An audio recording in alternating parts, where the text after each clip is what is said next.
Cette rencontre ce matin est née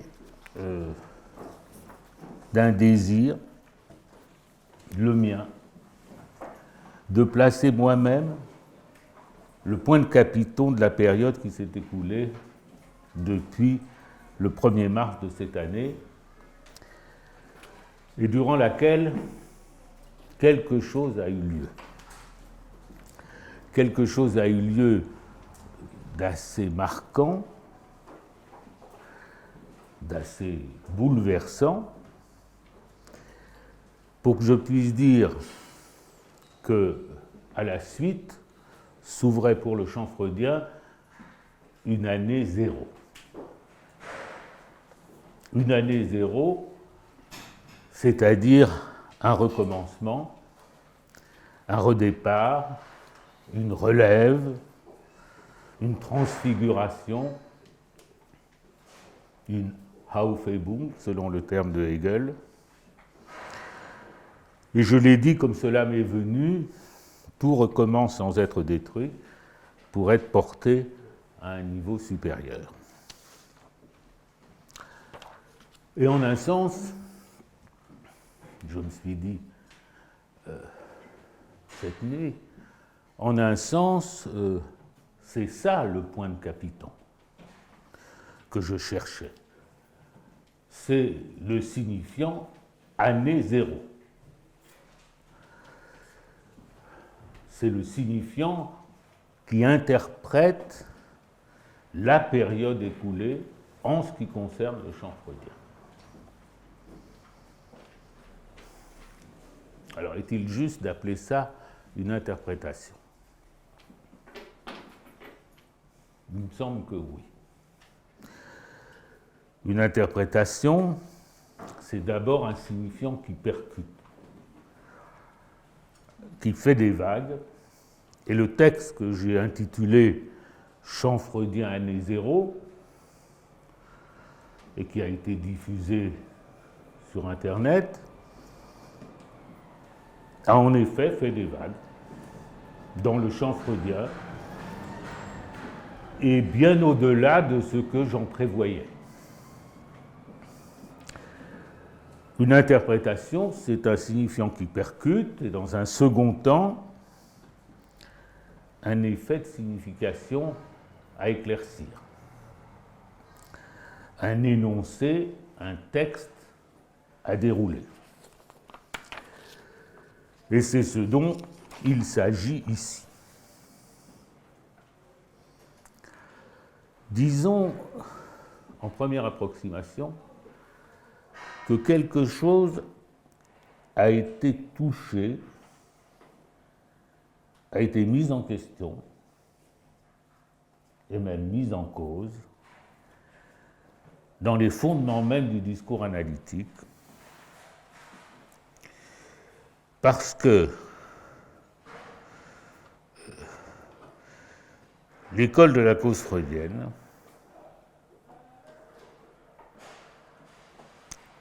unanime au niveau de ses instances, s'est trouvé faire ce qui, à ma connaissance du moins, n'avait jamais été fait dans l'histoire de la psychanalyse. C'est-à-dire débouler sur la place publique, prendre parti dans une consultation électorale, en appeler à l'opinion des concitoyens et se mobiliser sur toute l'étendue du territoire national.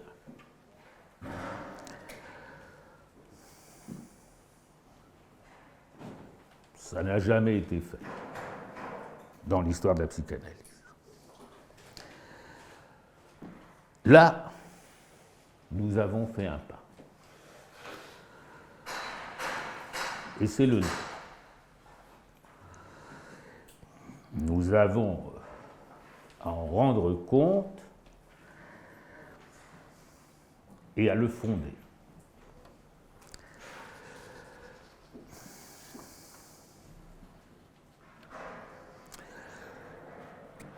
cela ne saurait nous être indifférent que jamais on ait fait cela dans l'histoire de la psychanalyse. Car depuis le début, le champ freudien joue la partie de Lacan. Le champ freudien joue la partie que Lacan a engagée au moment de fonder son école, en juin 1964, le 21 juin, dans un mouvement d'opposition au cours que suivait alors l'organisme établi par Freud lui-même afin de dire le vrai sur le vrai quant à la psychanalyse, pour surveiller et pour orienter la pratique de la psychanalyse et son devenir. Ce que Lacan donc a fondé en 1964, il y a 53 ans, ce fut une école dissidente, une école en rupture, mais qui prétendait restaurer, rétablir la vérité freudienne, revenir à la source freudienne. Et je crois que je peux lire le paragraphe, le seul qui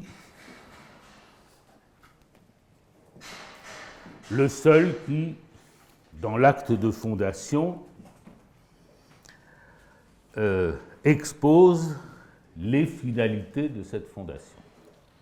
Le reste du texte étant consacré à mettre en place, à minima, un fonctionnement. C'est la page 229 des autres écrits.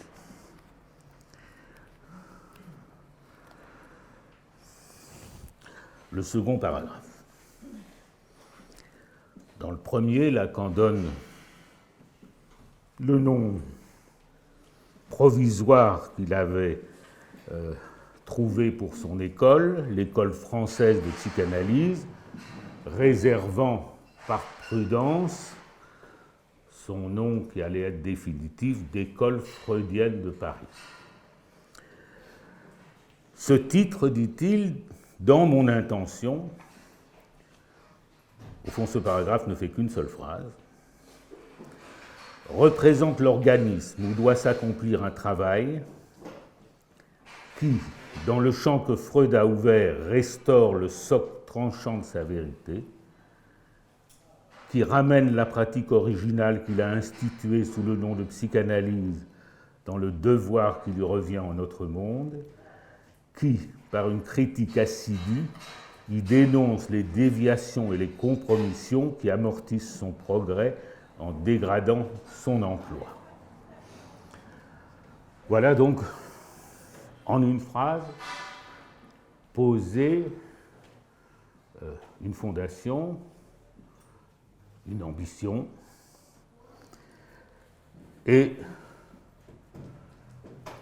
c'est encore ce paragraphe, cette fondation, cette ambition qui a animé la fondation de l'école de la cause freudienne. C'est-à-dire que l'école de la cause freudienne a reprise à sa charge, a repris à son compte ce cahier de charges, et qu'elle joue donc la partie de Lacan, la partie que jouait Lacan avec la psychanalyse. et donc que ce que nous ayons fait n'ait jamais été fait, nous oblige à rendre compte, si je puis dire, au regard de la psychanalyse, d'assumer ce pas au regard de la psychanalyse.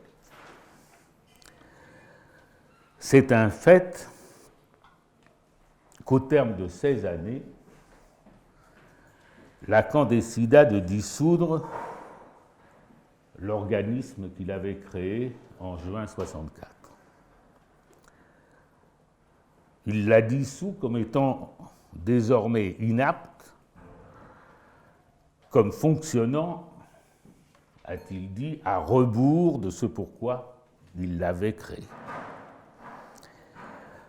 Ce fut alors, en 1980-81, la dispersion des élèves de Lacan, leur diaspora, et ce qui distingua l'école de la cause freudienne entre tous les groupes qui alors se formèrent, c'est sans doute qu'elle fut, selon ces termes, adoptée par Lacan et présidée par lui la dernière année de sa vie. C'est surtout que cette école fut fondée sur la décision de prendre la relève de l'école freudienne de Paris quant à sa finalité fondamentale. Et donc, la décision de se mettre dans le sillage de l'acte de fondation de Lacan. Ce fut alors certainement une année zéro. Tout était à recommencer en 1981 pour être porté à un niveau supérieur, mais à partir d'un champ de ruines, car tout, ou presque tout, avait été démoli. J'ai repris ma formule pour être porté à un niveau supérieur. En quoi un niveau supérieur? D'abord en ceci que l'école freudienne de Lacan avait été de Paris. Et certains ont même dit, non sans pertinence, que c'était l'école de la rue de Lille.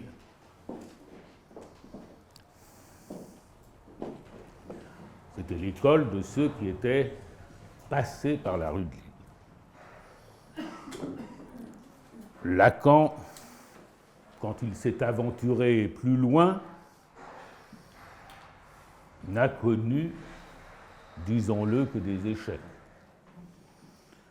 En Belgique, où il se rendit souvent, il avait des élèves, il espérait d'eux qu'ils créent une école de son orientation, ils préférèrent s'aboucher avec des collègues de différentes orientations que Lacan tenait pour étrangères, pour certaines, pour étrangères à la psychanalyse, et ce fut l'école belge de psychanalyse. En Italie, où il allait avec une grande dilection, il eut des analysants, il essaya 1000 stratagèmes pour obtenir d'eux la création d'un groupe, d'une communauté, il échoua. Ne parlons pas de la Suisse, de Genève, où il lui arriva de faire quelques visites. C'est la Société psychanalytique de Paris qui prit racine là-bas. L'Espagne n'existait pas du point de vue psychanalytique à Paris, et seule l'Argentine fit un signe à travers la personne d'Oscar Massota, qui se déporta ensuite en Espagne, où il fut largement à l'origine de ce qui existe aujourd'hui. Enfin, dans les tout derniers temps de l'école freudienne de Paris, quelques Argentins commencèrent à voyager, à visiter Lacan parfois. L'ECF, l'école de la cause freudienne, ça a été d'emblée tout à fait autre chose. D'emblée, l'école de la cause freudienne, si je puis dire, a pensé monde. La première rencontre internationale, qui est devenue première parce qu'elle a eu une suite. Au début, c'était la rencontre internationale, eut lieu à Caracas en 1980, avec la présence de Lacan, son dernier séminaire public, et ça reste le fondement de ce qui s'est développé ensuite et nous a donné l'Association mondiale de psychanalyse, dont Michel Bassols, ici présent à la droite, est l'actuel président. Ça a donc été le début d'une longue série de rencontres, et d'emblée, l'école de la cause freudienne a été, si je puis dire, déportée hors de Paris et a veillé à ses responsabilités à l'égard des collègues d'ailleurs. Au fond, depuis la création de l'école freudienne de Paris, il s'est passé 53 ans. Et ces 53 ans, au fond, se partagent comme ça.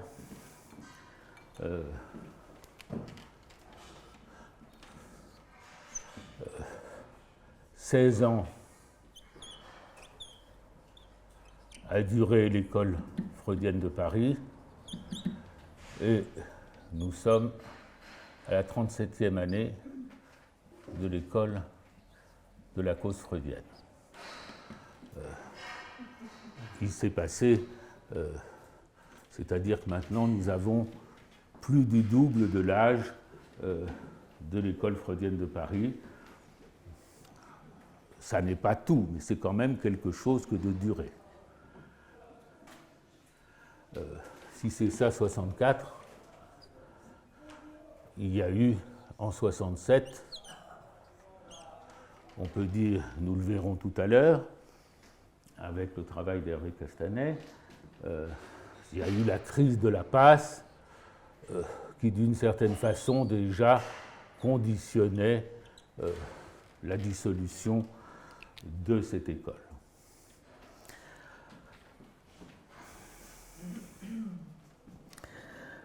Alors, quel est le pas que nous avons fait en 2017 ? On peut le qualifier d'un terme sartrien qui est passé dans le langage courant. S'engager. C'est un terme sur lequel il faudra revenir. Enfin, sans doute l'an prochain. Ici, ça n'est que... Je limite ce que j'ai à dire à cette idée de point de capitaux. Il y a une dialectique de l'engagement qui vaut la peine de reconstituer chez Sartre. Il vaut aussi la peine de revenir à sa source, qui est à trouver chez le premier Heidegger, celui d'être étant.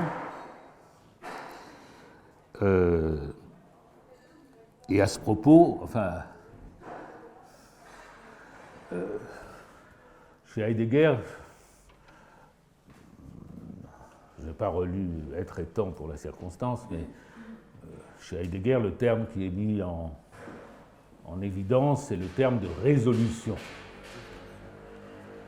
Le Dasein se résout à anticiper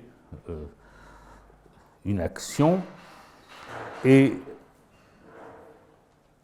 tout tourne autour de ce que Heidegger appelle der Augenblick, l'instant. Jean Beaufret, qui a été le maître des études heideggeriennes en France, qui est allé chercher Heidegger lorsque celui-ci n'en menait pas large au moment de la dénazification. Et Dieu sait qu'il avait des raisons pour ne pas se sentir tout à fait blanc. Beaufret, qui était allé le voir à l'époque, et qui était professeur de Cagne à Condorcet, je crois, est devenu le Heideggerien français qui a formé une école vaillante de traducteurs, de commentateurs. Beaufret a été le patient de Lacan. Et c'est par Beaufret que Heidegger a visité Lacan à sa maison de campagne de Guitrancourt. Beaufret a écrit un livre, justement, qui passe de Sartre à Heidegger, qui s'appelle « De l'existentialisme à Heidegger », et il définit très joliment der Augenblick de la façon suivante. L'instant, c'est ainsi le présent qui soudain prend un sens. C'est l'existence elle-même, soudain mobilisée, qui s'illumine présentement dans ses possibilités les plus profondes, devenant par là et de fond en comble, affrontement ou résignation, résolution ou abandon, libération ou servitude, face à l'alternative qui la met en demeure de décider d'elle-même en choisissant. Si l'on regardait au vieux sens des mots, il décrivait d'une façon un peu précieuse, Beaufret, si l'on regardait au vieux sens des mots, la meilleure traduction de l'allemand Augenblick serait le français choix, car le sens ancien de choisir est voir. Nous avons ici sans doute la source de l'instant de voir. Et en effet, sur l'indication que je retrouvais de Beaufret, je suis allé regarder le Bloch et von Warburg, qui indique en effet que choisir, qui est attesté au XIIe siècle, signifie surtout apercevoir jusqu'à la fin du XVIe siècle. Et alors, notation intéressante qui est confirmée dans le dictionnaire historique de la langue française de Robert, aujourd'hui le sens de regarder, le sens de choisir, le sens de regarder pour le mot choisir, ne survit qu'en Suisse romande. Et donc, la première question que nous pourrons poser à notre ami Ansermet quand il viendra ce soir, c'est est-ce qu'il a cet usage du mot choisir. Le dictionnaire de la langue historique de la langue française explique que le mot choisir vient du gothique kauschen, qui veut dire goûter, examiner, éprouver, et qui a la même racine que gustare en latin. C'est-à-dire choisir, c'est goûter. Et le sanskrit josayata signifie, qui serait de la même racine, signifie il prend plaisir à. Et le sens ancien, qui est distingué par la vue, voir distinctement, apercevoir, s'est éteint au XVIIe siècle, sauf en Suisse romande.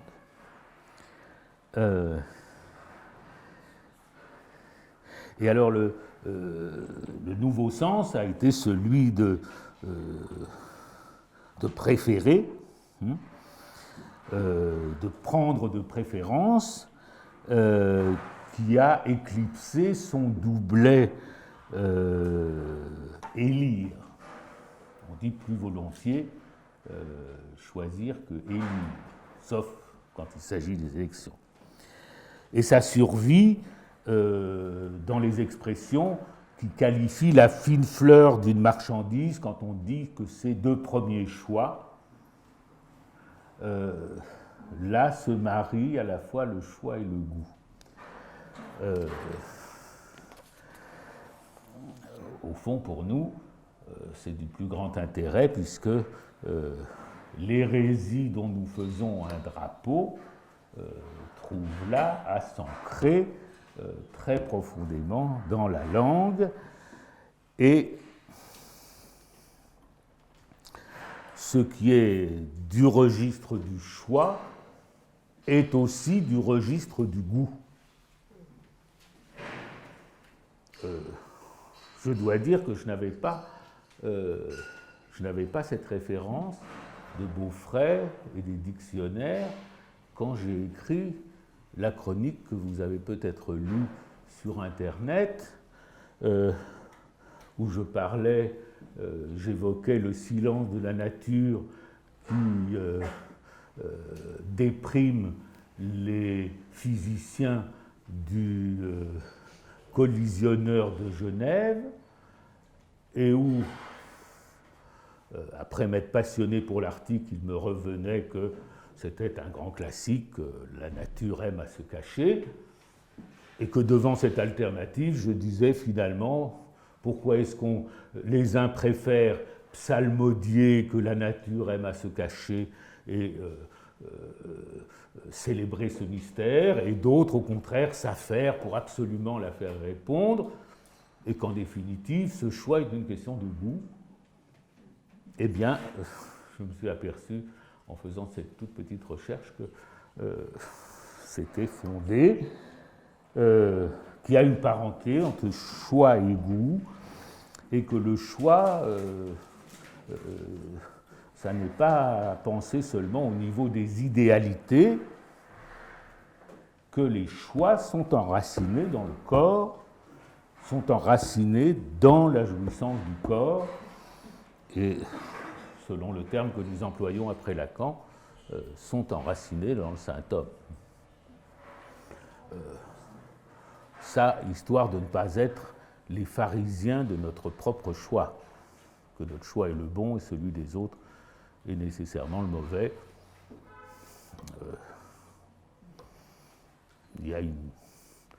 C'est une guerre du goût, selon l'expression si heureuse de Philippe Solers. Alors, ce registre qui a été le nôtre, ce registre du choix, ce registre de l'engagement, rentre en contradiction avec la notion la plus familière que l'on a, me semble-t-il, de la position analytique, sans doute moins chez nous qu'ailleurs, la notion qui définit la position analytique par la neutralité bienveillante.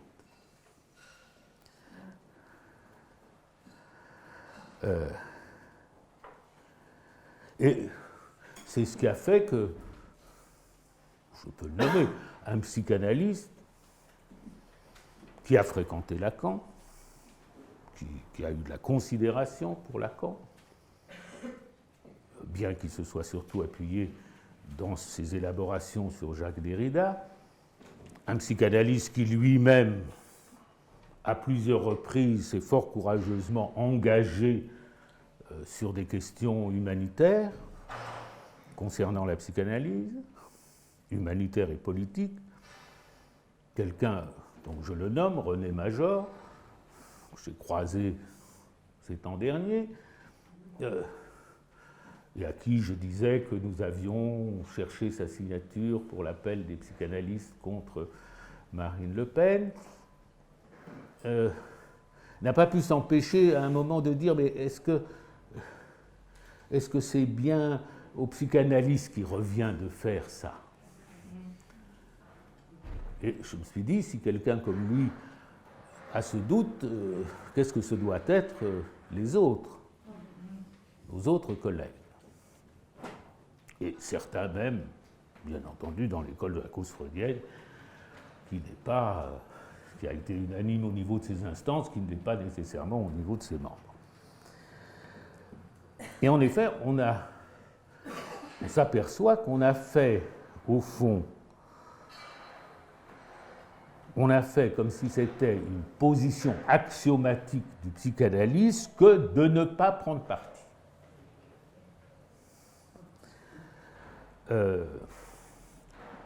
Le mot neutralité n'est pas dans Freud, c'est la traduction que James Strachey a donnée en langue anglaise de ce que Freud appelle en allemand Indifferenz, l'indifférence. Et mot qui figure dans le texte de 1925, Observation sur l'amour de transfert. Le texte de 1915, Observation sur l'amour de transfert, si je ne me trompe pas. Et neutralité bienveillante, comme syntagme figé, c'est, selon les références que j'ai trouvées, Bergler qui l'a installé en 1937. Vous connaissez Edmund Bergler, Lacan en parle au moins une fois dans son séminaire, c'est celui qui a écrit un livre qui était à un moment de référence, La névrose de base. Et l'usage de neutralité bienveillante est surtout fréquent chez nos collègues américains, anglais, l'Europe du Nord. En France, son usage a été modéré, mais malgré tout, ça constitue comme le wallpaper de la position analytique, la toile de fond qu'on ne voit plus, mais quand on s'en détache, il y a un petit malaise. Alors, considérons ce qu'il en est. Freud, en effet, dans les textes qui ont été à un moment, je crois que ça n'existe plus maintenant comme recueil, dans les textes qui étaient à un moment recueillis par les presses universitaires de France sous le nom de la technique psychanalytique, et sans doute à quoi Lacan se réfère quand il parle des écrits techniques de Freud, Freud, au fond, a essayé d'enseigner la position analytique dans la cure aux débutants. Et il y a une époque où tout le monde était débutant, sauf lui. Lui aussi. Bon. Et il y a par exemple donc le texte de 1912, Conseil aux médecins,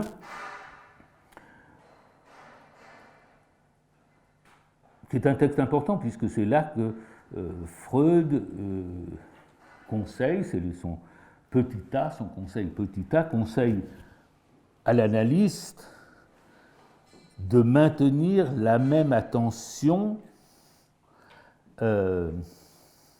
gleichschwebend. Alors, c'est le mot qui me manquait dont je ne me suis pas souvenu quand, dans un dialogue avec Michel Onfray, j'essayais de lui expliquer que l'attention flottante, ça ne voulait pas dire que l'analyste pouvait dormir. Je voulais lui dire que Lacan avait bien restitué que c'était une attention égale. Et donc j'avais le mot gleich en tête, égal, mais j'avais oublié Schwebend. Et là, j'ai regardé rapidement le dictionnaire. Le verbe schweben, le verbe schweben, d'où est venu tout le mal.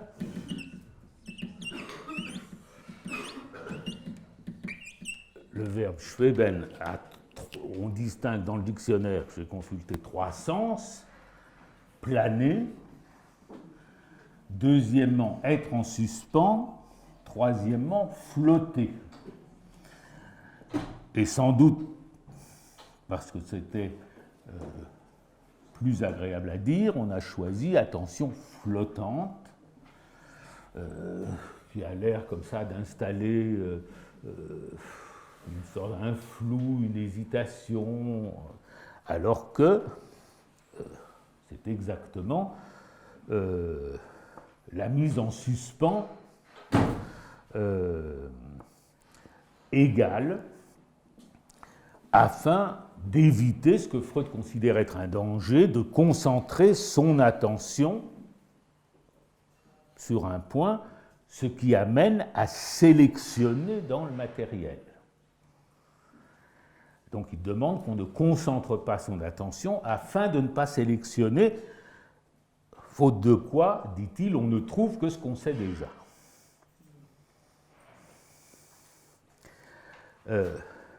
Donc en effet, il demande à l'analyse dans son exercice de ne pas faire de choix préalable. En effet, il proscrit le choix au niveau de la cure, enfin au niveau de l'écoute. Et il donne cette attention égale, cet axiome, ce postulat de l'attention égale, il le donne comme la contrepartie de ce qu'est, pour l'analysant, l'exigence à laquelle il se soumet de tout dire sans choisir. Donc l'un ne choisit pas, l'autre ne choisit pas.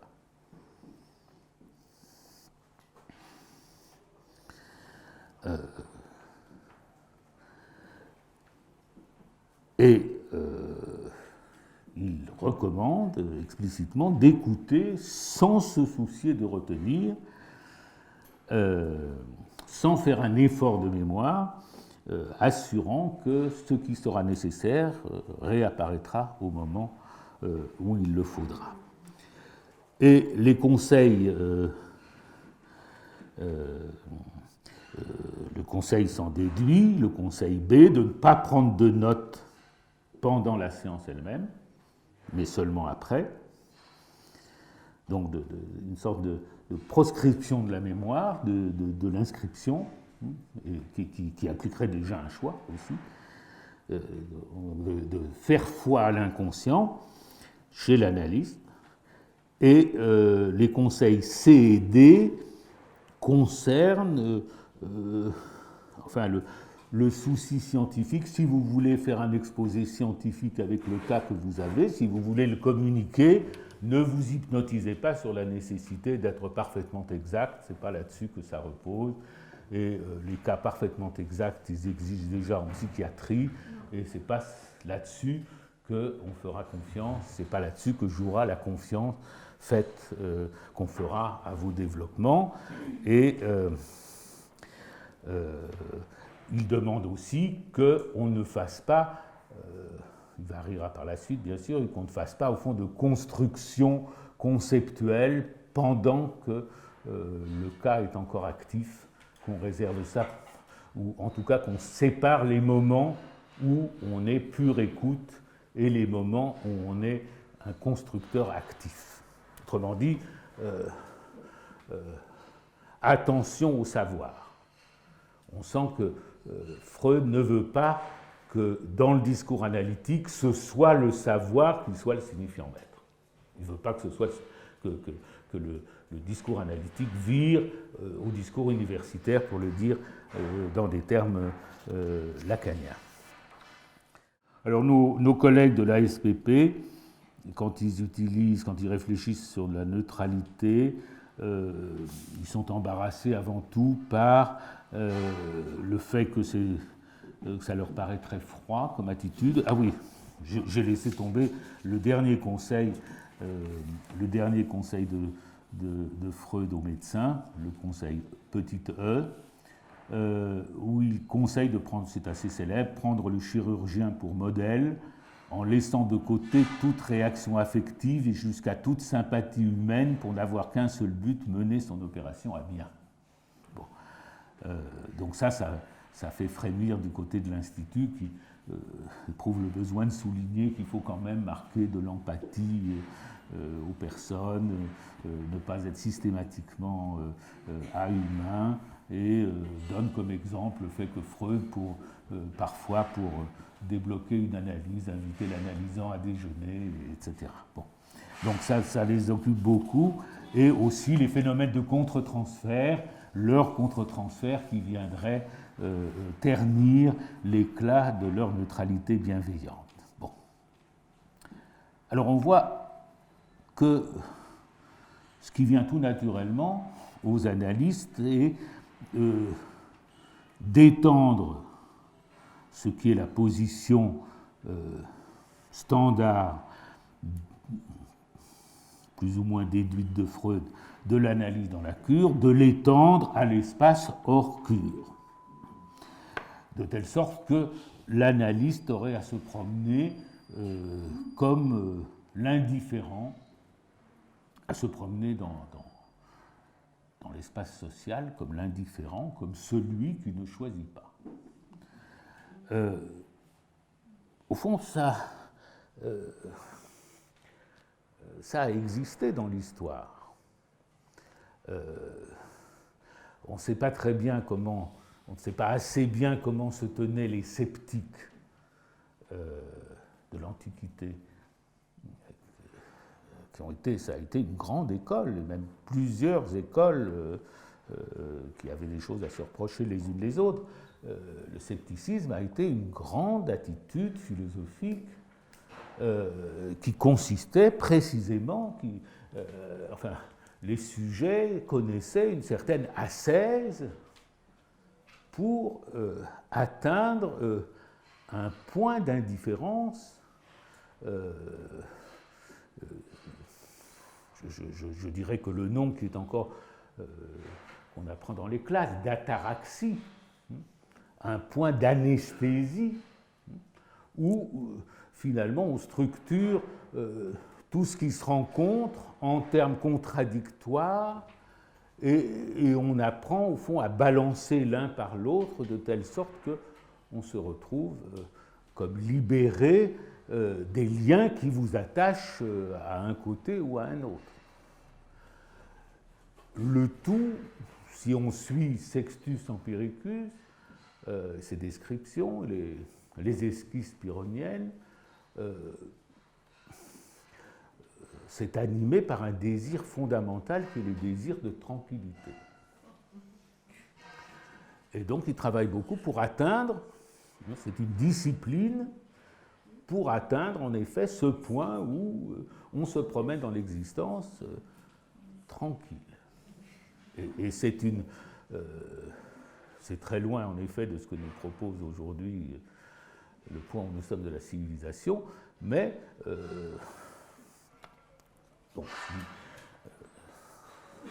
si je suis cette piste, l'année prochaine, je parlerai des sceptiques qui ont aussi beaucoup retenu l'attention de Hegel dans la phénoménologie de l'esprit et aussi dans la philosophie du droit. Seulement, ce n'est pas comme ça pour les analystes. Et je dirais, ça n'est déjà pas vrai dans la cure. Le point où il s'agit d'être celui qui ne choisit pas, Freud est très précis, c'est dans l'exercice de l'écoute. On n'a pas de critères pour préférer, n'ouvrir les oreilles que quand le sujet parle de sa sexualité, les fermer quand il parle d'autre chose. S'il ne parle jamais de sexualité, on s'inquiète, bien entendu. Bon, on se demande qu'est-ce qui se passe. Bon. Il y a toujours la thèse et l'hypothèse. Mais enfin, le principe que pose Freud de cette indifférence, c'est à un niveau bien précis. Mais l'analyste dans la cure, évidemment, n'est pas indifférent, n'est pas un indifférent. D'ailleurs, déjà dans le conseil aux médecins, en tout cas dans l'observation sur l'amour de transfert plutôt, Freud institue comme une valeur de la psychanalyse à laquelle doit se soumettre l'analyste, l'amour de la vérité. Lacan fera plus tard des gorges chaudes. Mais c'est un choix, ça, l'amour de la vérité. Et disons tout simplement que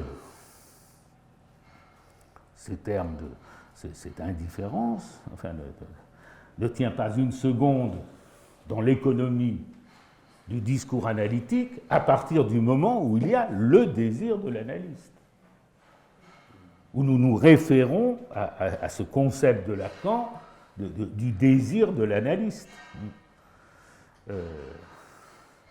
Et c'est le désir de l'analyste qui se sert de l'indifférence comme un moyen. Et on peut même dire précisément de quel moyen. Il fait de lui-même un X dont le sujet aura à trouver la valeur, qui sera la sienne. C'est dans ce sens que Lacan peut dire que, dans sa proposition de la passe, que le désir de l'analyse, c'est son annonciation, c'est son énonciation à ce qu'il y tienne la place du X. Et disons, ce X, c'est l'indifférence freudienne.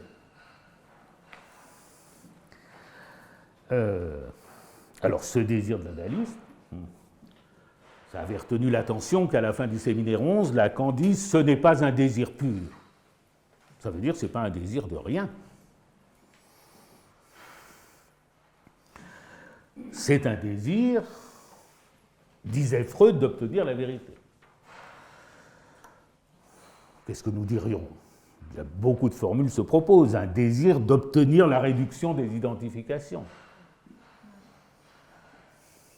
Et Lacan l'oppose à ce qu'il décrypte chez les autres de la Société de Paris, à l'époque, le désir, au contraire, d'identifier le patient à certains traits de son analyste. Le désir de l'analyse s'exerce dans le sens d'obtenir la traversée du fantasme.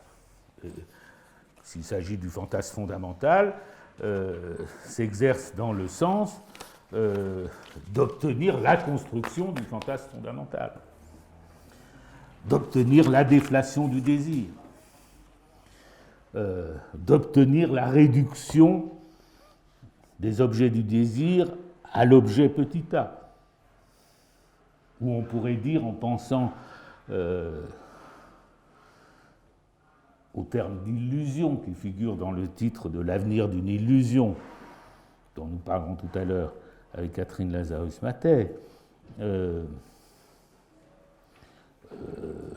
d'obtenir la réduction des illusions définies, que Freud définit dans L'avenir d'une illusion comme une croyance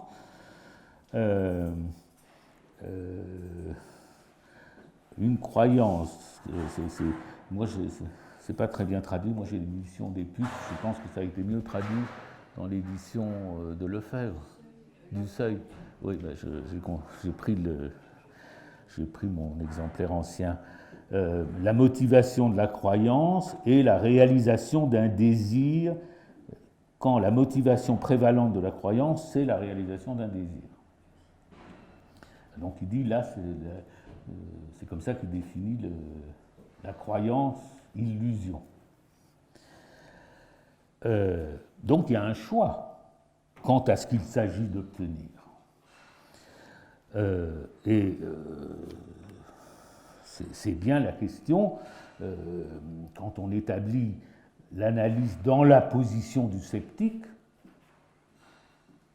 enfin, on l'établit sans le savoir, enfin, c'est la position historique du sceptique, on squeeze complètement, on efface la question de que l'analyste a bien choisi ce qu'il s'agit d'obtenir. Enfin, il dirige la cure de ce point de vue-là. Et non seulement l'analyste n'est pas neutre, mais on ne peut pas dire qu'il soit bienveillant, au sens où M. Bergler emploie ce terme, et où M. Macron le répand dans la société. Pensons à la page 619, je crois que c'est la page 619 des écrits de la direction de la cure, où Lacan met exactement en garde contre l'exercice de la bonté. La bonté, dit-il, ne saurait guérir le mal qu'elle engendre. Jamais la plus aberrante éducation n'a eu d'autre motif que le bien du sujet. Et disons, l'analyste n'est pas l'indifférent, n'est pas celui qui ne choisit pas, parce qu'il a une éthique. Le seul fait que, au fond, Lacan ait cru pouvoir développer une éthique de la psychanalyse comporte que, dans la position de l'analyste même, il y a un choix. Et remarquons que le mot éthique, ça n'est pas le mot moral, et qu'en tout cas, il inclut volontiers la politique, le terme éthique. Alors on s'imagine que le groupe, la masse, est d'un autre registre que celui du sujet. Ça aussi, c'est le wallpaper. Ça n'est pas pour nous que nous n'avons pas la compétence. Et il est exact que sur un certain nombre de données spéciales, en tant qu'analyste, nous n'avons pas la compétence. Mais je dis que le groupe, la masse, n'est pas d'un autre registre que le registre du sujet, et le titre tel que l'a voulu Freud de Massenpsychologie et analyse du moi, l'analyse du ich, l'analyse du sujet, en est le témoignage.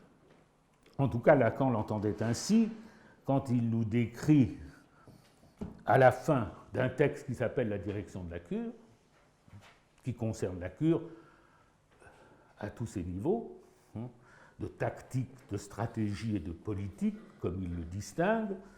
Et dans les références de son texte Direction de la cure, il y a un texte anglais de stratégie, qui n'a rien de génial d'ailleurs, je me l'étais procuré jadis.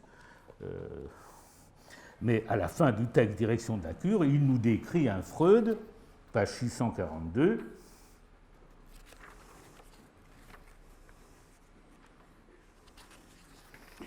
il nous décrit un Freud, vous connaissez certainement ces phrases pour beaucoup d'entre vous, qui a grondé comme cet homme de cabinet contre l'accaparement de la jouissance par ceux qui accumulent sur les épaules des autres les charges du besoin.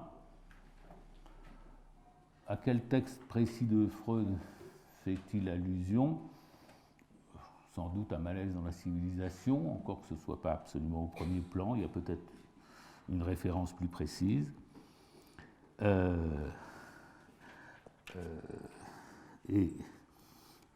Deuxième paragraphe, qui a interrogé aussi intrépidement que ce clinicien attaché au terre-à-terre de la souffrance, la vie sur son sens, et non pas pour dire qu'elle n'en a pas façon commode de s'en laver les mains, ça c'est contre les théories de l'absurde, etc., Camus et autres, mais qu'elle n'en a qu'un où le désir est porté par la mort, c'est la réponse heideggerienne de Lacan. Je dois dire que c'est frappé à relire ce texte par cette expression ce clinicien attaché au terre-à-terre de la souffrance. Parce que, au fond, c'est ce que nous avons beaucoup fait dans l'école de la cause freudienne.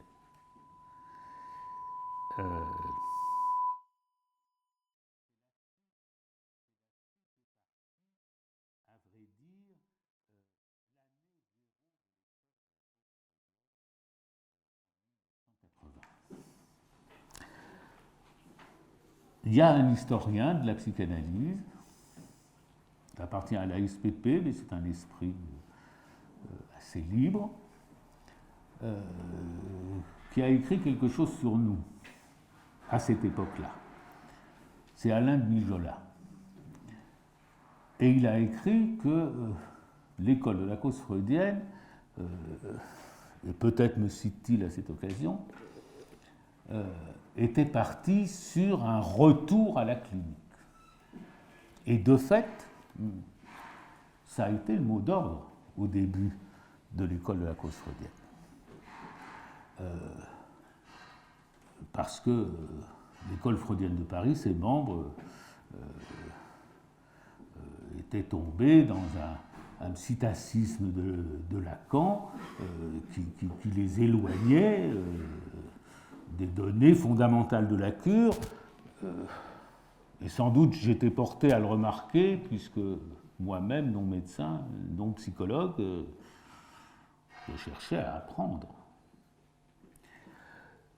Il est possible aussi que, donc, d'un côté, ça s'explique par le désastre qu'était la production de l'école freudienne à l'époque. Ça s'explique aussi, sans doute, par le fait qu'avant, c'était quand même, la psychanalyse était aux mains des médecins, y compris dans ce qui avait précédé l'école freudienne de Paris, la Société française de psychanalyse.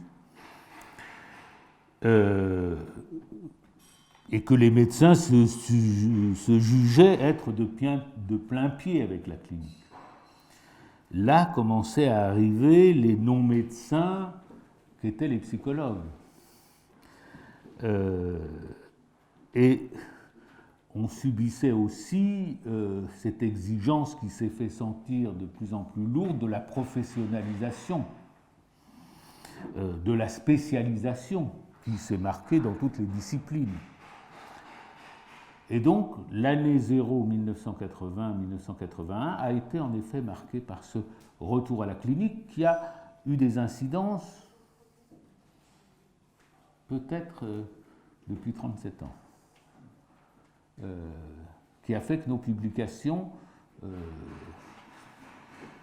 sont en effet beaucoup faites de cas cliniques et que nous avons une langue commune de la clinique, que nous mettons très en avant la clinique,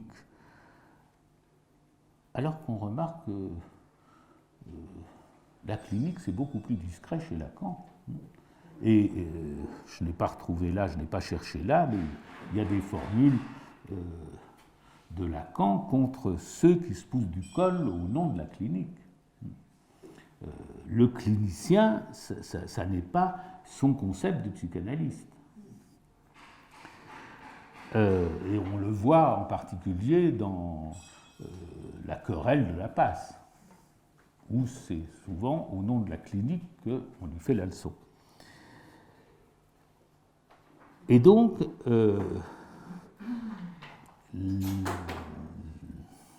l'école de la cause freudienne, enfin, elle a grandi et elle s'est étendue aussi sur ce terre-à-terre de la souffrance et ce terre-à-terre de la cure. Le souci clinique a été dominant. Et il est possible que le sens de l'année 0 2017, c'est de dialectiquement corriger cela. Puisqu'en mars 2017, nous avons mis en acte l'éthique de la psychanalyse. nous avons été dans la continuité de Freud et de Lacan, de l'orientation lacanienne. Seulement, nous avons été en mesure de faire un acte en tant que, ce que j'appelais, dans une conférence que j'avais donnée à Turin jadis, en tant qu'école sujet. Je m'étais permis de parler d'école sujet dans la mesure où Lacan avait donné pour titre à la revue de l'école freudienne de Paris, Silicette, avec le sous-titre « Tu peux savoir ce qu'en pense l'école freudienne de Paris ». Donc Lacan faisait de l'école freudienne de Paris un sujet qui pensait.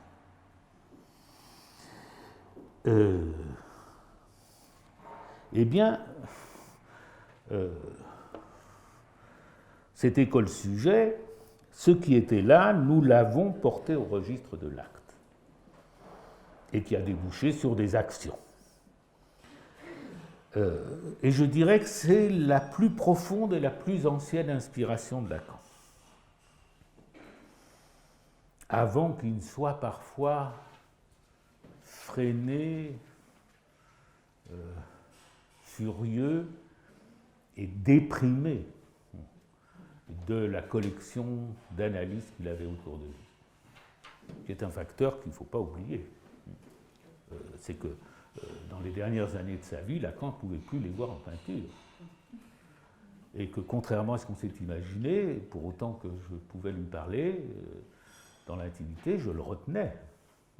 Je le retenais de foutre un tel ou un tel à la porte, comme il en avait envie.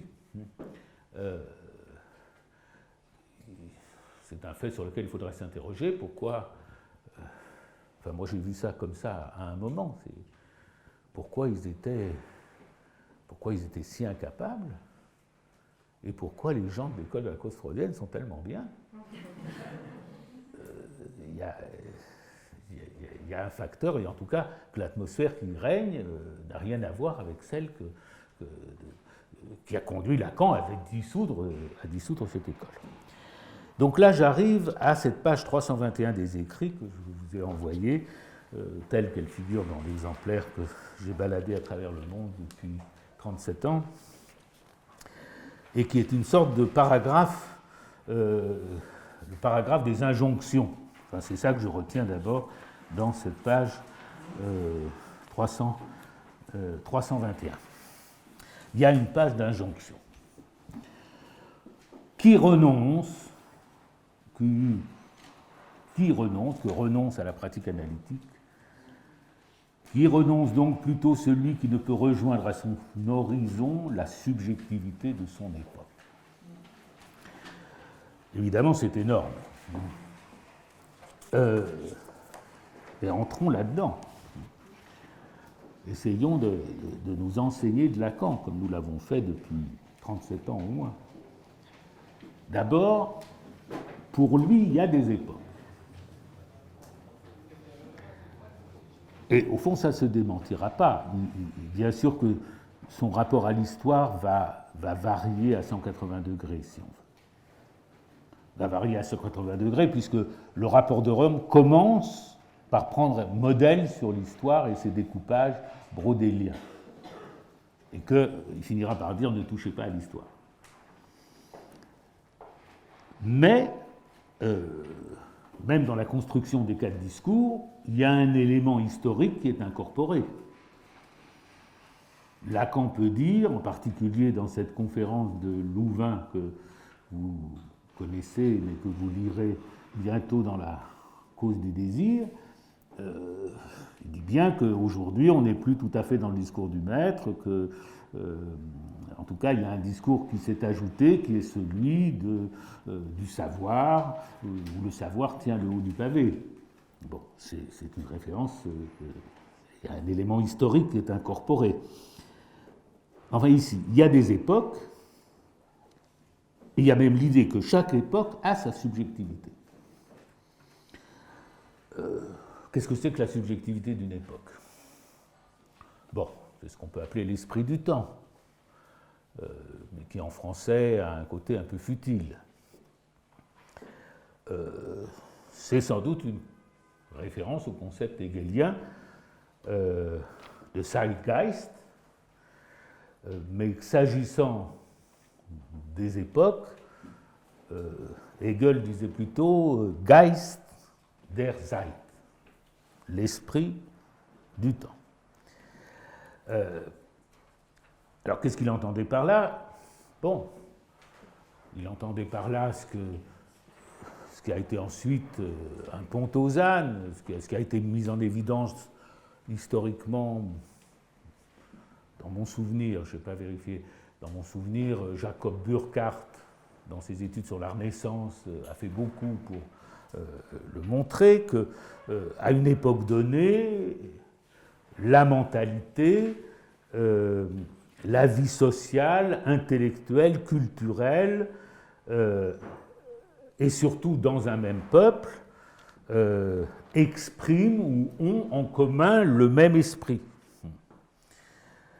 Et que l'époque, en cela, est une limite qui ne peut être franchie par personne. On ne saute pas par-dessus son époque. C'est donc l'époque, c'est une limite qui contraint les pensées. Et j'ai noté, j'ai trouvé la référence quelque part d'un livre que je n'ai pas lu. Pourtant, je connais l'auteur, qui est un grand empiriste anglais, qui a une importance dans l'histoire des idées, l'histoire de la logique aussi, John Stuart Mill. Il a écrit en 1831, et on se demande si c'est sous l'influence de Hegel, un livre qui s'appelle The Spirit of the Age, que je me procurerai. Donc ça a diffusé, en tout cas, cette idée. Et au fond, l'idée de la subjectivité d'une époque, ça exprime, ça désigne la cohérence d'une époque. Et finalement, quand Foucault parle des épistémès, que Kuhn parle des paradigmes d'une époque, on est dans le même fil, de chercher les cohérences. Alors bien sûr, on va dire qu'il y a des décalages, qu'il y a des survivances, qu'il y a des anticipations, mais c'est l'idée d'une saisie en cohérence d'un ensemble, à quoi s'ajoute la notion de subjectivité. La subjectivité d'une époque, c'est-à-dire en tant que réfléchie. Alors, qu'est-ce qu'on va dire? Dans une subjectivité ou dans la subjectivité? Si on dit réfléchi dans une subjectivité, tout le monde va être d'accord. Il y a cet ensemble, et puis il y a ma petite subjectivité qui se répand, qui essaye de s'orienter dans cette époque. Non, c'est la subjectivité. Parce que le sujet, ça n'est pas l'individu.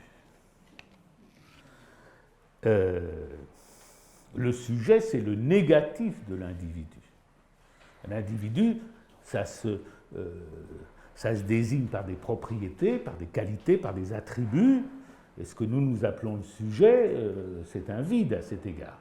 C'est ce que j'ai plus ou moins dit entre les lignes quand j'ai commenté le livre de Rancière pour dire que je n'allais pas le classer à une place donnée, parce que classer quelqu'un, c'est toujours le ravaler, le traiter comme un individu, bien que lui-même dise qu'il est un individu, parce qu'il n'a pas le concept lacanien de sujet. Ou cet effet ravalant du classement, on voit aussi quand notre ami Milner ramène ce que nous avons fait pendant cette période comme l'expression, la protestation de la petite bourgeoisie intellectuelle. Bon.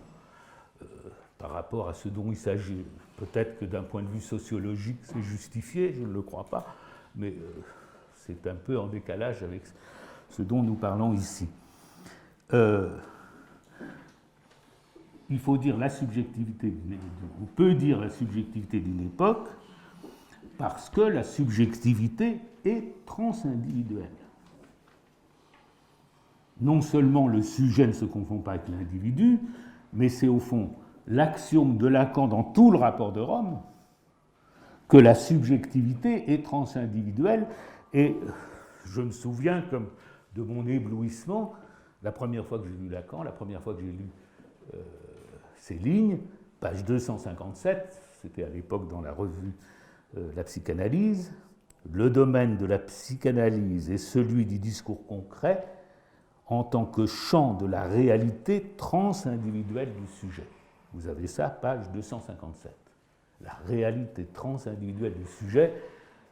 Là, j'ai flashé sur cette phrase parce que elle décoinçait brusquement de l'idée de l'individuel et du collectif, et elle montrait que, en effet, la subjectivité d'une époque, ça a un sens. Parce qu'il s'agit d'une réalité transindividuelle.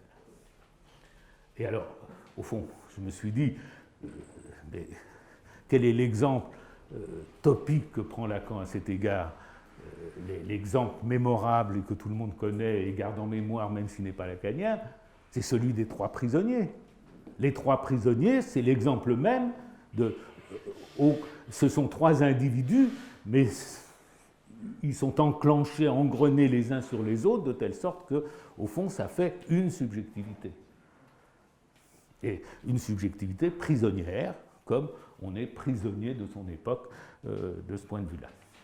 Alors, pour prisonnier de son époque, il faut voir, hier, Rosemarie Bognar a bien voulu m'apporter un livre d'un érudit hegelien qui doit être très vieux maintenant, mais qui a été très savant et très utile pour lire Hegel, qui s'appelle Bernard Bourgeois, et qui a fait un petit livre qui s'appelle pour comprendre le temps présent avec Hegel. Et alors, lui qui a toujours commenté Hegel dans son temps, etc., il fait un grand effort pour parler du terrorisme, de la finance, etc., dans les termes de Hegel. C'est très court, je n'ai pas eu le temps de le lire entre hier et aujourd'hui. C'est un bel effort, et c'est d'ailleurs ce que nous faisons tout le temps avec Lacan, en nous aidant de Lacan. Bon. Donc, ça...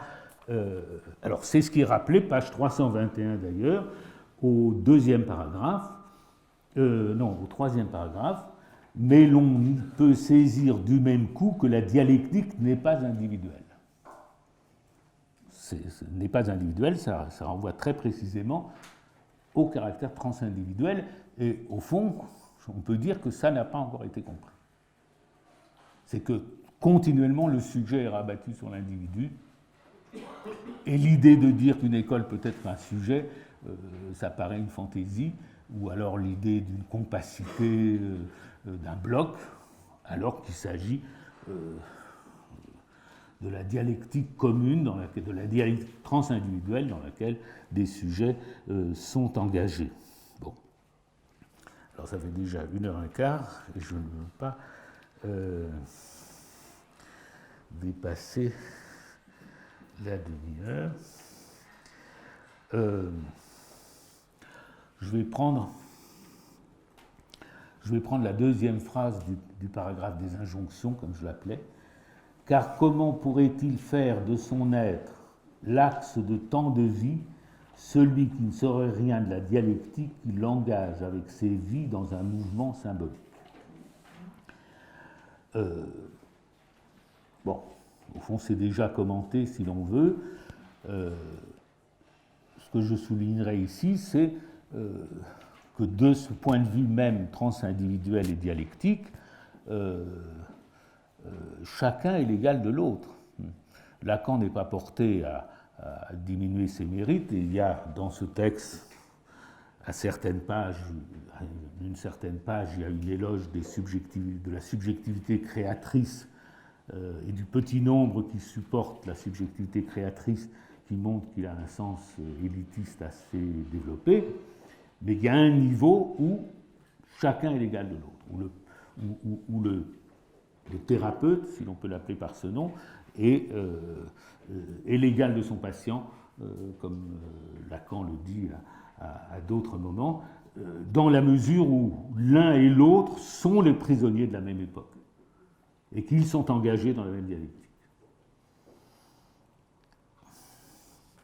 Et alors, je soulignerai le mot axe, l'axe de temps de vie. en le lisant à partir de ce qui suit, c'est une claire référence à un savoir ésotérique. Et il y a chez Lacan un goût qu'on a oublié aujourd'hui, mais que Lacan a eu, et qui marque encore très fortement le rapport de Rome, c'est le goût qu'il a eu pour le savoir ésotérique. Il a fréquenté celui qui a été le grand ésotérique français, René Guénon, qui a une bibliographie énorme. Lacan l'a connu. Et Lacan avait de l'intérêt, évidemment, pour la symbolique imaginaire qui traverse les cultures et les siècles. D'ailleurs, il a illustré la revue La Psychanalyse avec un emblème alchimiste. Il y a là une continuité pour laquelle il avait un goût, et un goût qui était alors très présent et dominant chez les psychanalystes de la première, deuxième génération, qui ne voyaient que ça dans le symbolique. Ils ne voyaient que les symboles. Lacan a fait le pas saussurien, mais il est resté attaché, et pourquoi pas, il faudrait y revenir, à ce qui est cette source anthropologique, artistique énorme des symboles imaginaires. Or, dans le savoir ésotérique, il y a un axe du monde qui fonctionne, qui est placé de différentes façons, mais qui est censé, au fond, donner au monde lui-même son ordonnance. Et il y a l'écho de ce savoir ésotérique dans ce mot axe, comme dans la suite où est évoqué la spire, dans la phrase suivante, Babel, le mundus et la vision mystique du serpent enroulé sur un bois éternel. C'est une image typiquement hermétiste. Alors, je prends cette phrase, qu'ils connaissent bien la spire où son époque l'entraîne dans l'œuvre continuée de Babel et qu'ils sachent sa fonction d'interprète dans la discorde des langages. On dira, si on lit vite, que ça veut dire qu'il soit de son temps, qu'il soit de son époque, qu'il connaisse le moment où il est de l'histoire, et ça dit un tout petit peu autre chose. Le mot spire, c'est la spirale. La spirale, dans les savoirs ésotériques, ça a le plus grand rapport avec le serpent. On vous explique précisément que dans toutes les cultures, il y a des danses qui consistent à imiter les mouvements du serpent. Alors vous avez tout, depuis la Mélanésie jusqu'à... Bon, et puis vous avez toutes les références antiques que vous voulez à ce sujet, et que il y a... j'ai téléchargé ça hier parce que sur Google, c'est un site ésotérique, Google regorge de sites ésotériques, j'en ai trouvé un justement qui était les vibrations de la vie ou les spires du serpent. Et je pourrais vous lire tout ça, où vous avez des références les plus amusantes d'ailleurs. Voilà. Vous avez la première spirale connue dans l'histoire de l'art, un talisman paléolithique provenant d'une sépulture rituelle de Sibérie, montre une septuple 2 x 3,5 spirales entourées de 4 spirales, et au revers sont 3 serpents sinueux. Le plus intéressant est de voir que le centre de la spirale est percé d'un trou qui indique la nature du principe. Ce point originel d'un autre ordre se vide plein de tous les possibles, et il y a le schéma de la spirale paléolithique. Et la spire de Lacan, loin d'être seulement l'invitation à soyez de votre temps, ce n'est pas le soyons absolument moderne de Rimbaud, ce que dit Lacan. Il dit soyez de votre temps, il le dit avec un terme emprunté aux savoirs les plus antiques et les plus douteux, si l'on veut. Bon. Évidemment, alors j'ai cherché, hier j'ai passé beaucoup de temps sur Google pour trouver la vision mystique.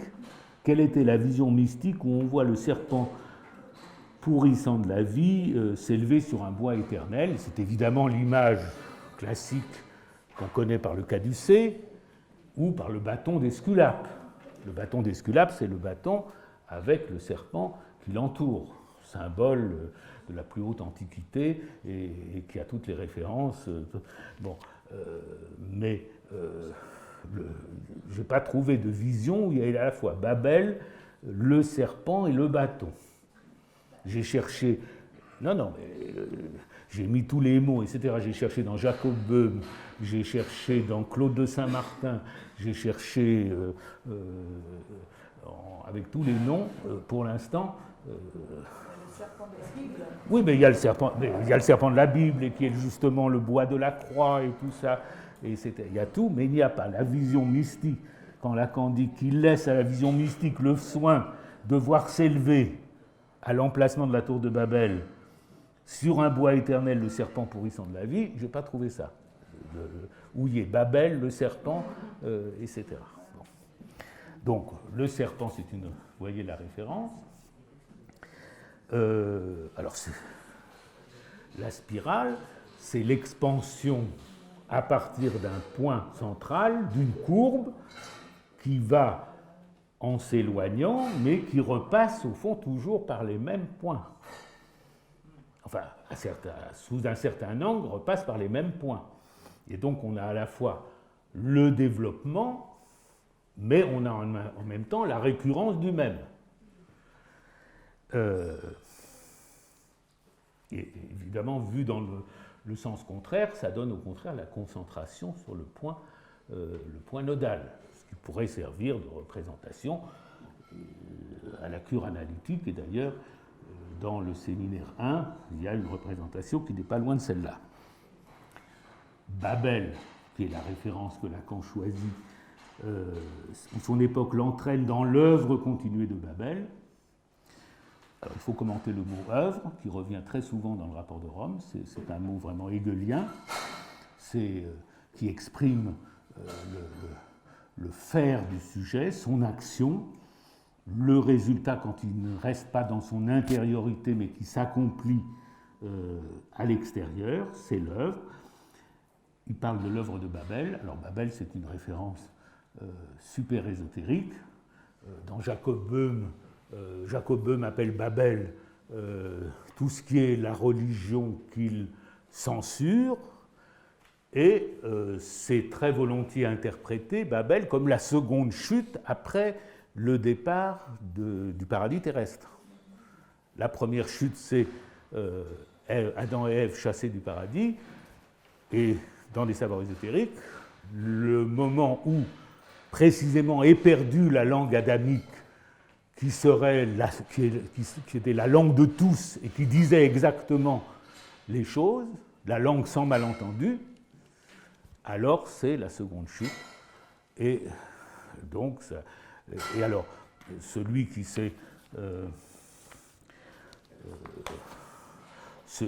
le De Vulgari Eloquentiae de Dante commence par, et qui est là pour fonder la langue italienne, commence par la référence à l'épisode biblique. Voilà.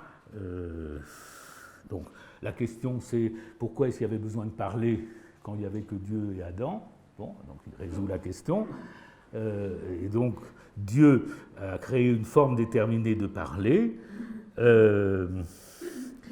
C'est avec cette forme de parler, dit Dante, qu'a parlé Adam. C'est avec cette forme de parler qu'ont parlé tous ses descendants jusqu'à la construction de la tour de Babel, nom qui signifie tour de la confusion. C'est de cette forme de parler qu'ont hérité les fils d'Héber, que l'on appelle pour cette raison hébreu. Donc il y a l'idée que l'hébreu, c'est la langue adamique préservée, que les juifs sont les seuls qui ont gardé la langue adamique. À eux seuls, cette forme est restée après la confusion, afin que notre Rédempteur, qui devait naître 2, selon son humanité, jouissent non pas de la langue de la confusion, mais d'une langue de grâce.